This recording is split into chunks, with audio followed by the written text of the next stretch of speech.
Because to secure a loan of 600 million, the bankers tell us that you have to place property probably that is 10 times more in value than that. When did they acquire that property? Number two, it is not our evidence, and this is important for me to clarify, that Abadea's Safari Lodges was acquired through a loan. It is an explanation that we have discounted. He said that they obtained a loan of 600 million, but the only document that was produced is an offer letter for the loan. There is no evidence to show that the loan was granted. There is no evidence to show any charge on that loan. And therefore, it is our contention that that explanation is not conclusive. That explanation cannot suffice. And therefore, it goes back to the Deputy President to tell us where he got the 535 million, where he got the 143 million to buy those properties, because the loan is not substantiated. Senator, in terms of Olive Gardens, we have been able to show Julian Jahenda, the one managing the hotel, and the one working in the DP's office is one and the same person. Njomo,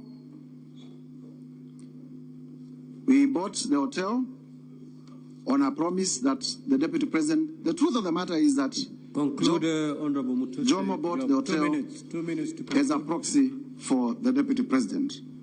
What problem do we have with refurbishment at the office of the Deputy President? We do not have a problem with the tender, we have a problem with the priorities.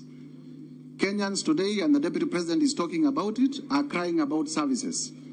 Is it a priority to renovate the office, or is it a priority to give water to the people of Kibwezi?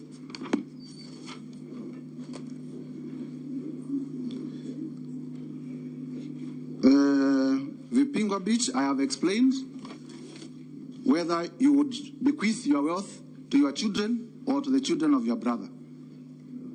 Senator of Meru,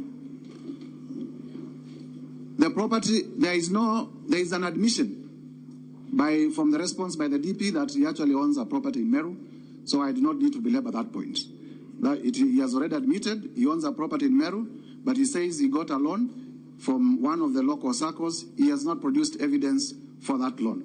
And therefore, to my contention, that issue is already proved. In terms of the NIS address in Mombasa and why we complain about it, imagine, and I do not want to imagine that, somebody was a member of Al-Shabaab, and the Deputy President, none other than the Deputy President, stood up and said our intelligence system has collapsed. Wouldn't that be the right time to strike? That is the risk that the country faced by that particular announcement.